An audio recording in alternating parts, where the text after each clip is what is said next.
दोस्तों, धर्म वो नहीं है जो क्रूरता, अन्याय और हैवानियत सिखाए। धर्म वो है जो अहिंसा, ईमानदारी और इंसानियत सिखाए।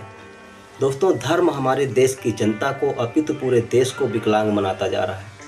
हमारे देश के जितने भी धर्म हैं, उनकी जो सही बातें हैं, हमारे शास्त्रियों के द्वारा, हमारे पुरोहितों के द्वारा, हमारे मौलवियों के द्वारा उनको उन बातों को हम लोगों को बताया ही नहीं जाता है। धर्म हमारे अंदर आता कैसे है, हम धार्मिक बनते कैसे हैं। दोस्तों, जब हम जीवन की परेशानियों से हताश होकर, भयभीत होकर, डर कर किसी मौलवी या फिर किसी शास्त्री के पास जाते हैं, तब वो हमें धर्म का चोला पहनाता है और धर्म का चोला इस तरह पहना देता है कि हम जीवन भर उसी धर्म में बंधे रहते हैं, डरे रहते हैं। वो इतना तक बताते हैं कि यदि आपने धार्मिक कर्मकांडों को नहीं माना तो आपकी अकाल मृत्यु हो जाएगी। यानी कुल मिलाकर कहने का मतलब यह है कि धर्म जो है कहीं ना कहीं मतलब हमारे डर का ही कारण है, हमारे डर का ही परिणाम है।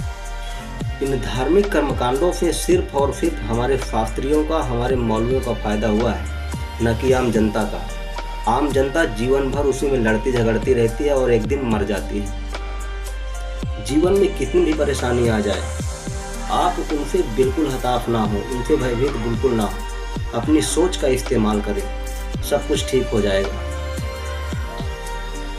और इंसानियत से बढ़कर इस दुनिया में कोई धर्म नहीं है दोस्तों।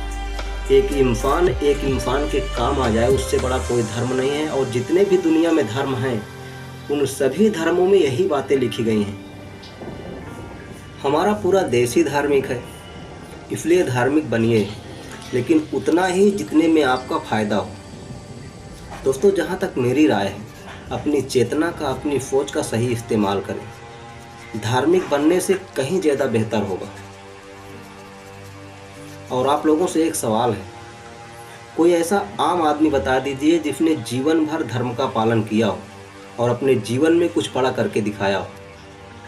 कमेंट में ज़रूर बताइएगा।